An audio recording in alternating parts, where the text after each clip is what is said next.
Breaking news చూస్తున్నాము. Delhi liquor scam లో ఆరోపణలు ఎదుర్కొంటున్న బీఆర్ఎస్ ఎమ్మెల్సీ కవితకు మరో బిగ్ షాక్ తగిలింది.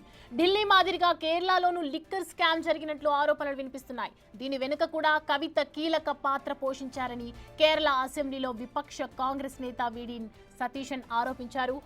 పాలక్కడ్లోని ఒయాసిస్ కమర్షియల్ ప్రైవేట్ లిమిటెడ్ కంపెనీకి లాభం చేకూర్చేందుకు సీఎం పినరై విజయన్, ఎక్సైజ్ శాఖ మంత్రి ఎంబీ రాజేష్ ప్రభుత్వంలోని ఏ శాఖను సంప్రదించకుండా ఏకపక్షంగా అనుమతులు ఇచ్చారని ఆయన ఆరోపించారు.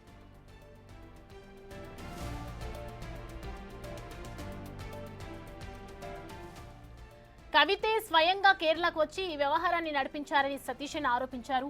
2023లో ఈ కుంభకోణం జరిగిందని, కవిత కేరళ పర్యటనపై విచారణ జరిపించాలని ఆయన డిమాండ్ చేశారు. తమ ఆరోపణలకు కేబినెట్ నోటే ఆధారమని తెలిపారు. 2023 పాలసీని ఆమోదించిన వెంటనే మద్యం తయారీ యూనిట్ నిర్వహణకు ఒయాసిస్ కంపెనీకి అనుమతులు లభించాయన్నారు.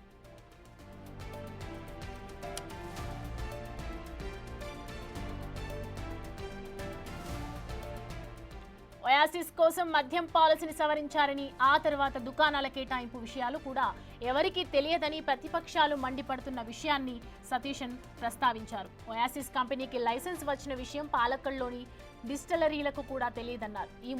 ఈ వ్యవహారంలో కవిత కీలక పాత్ర పోషించారంటూ ఆరోపించిన ఆయన, కవిత కేరళ పర్యటనలో ఎక్కడ బస చేశారనే వివరాలపై కూడా విచారణ జరిగితే అన్ని విషయాలు బయటకు వస్తాయన్నారు.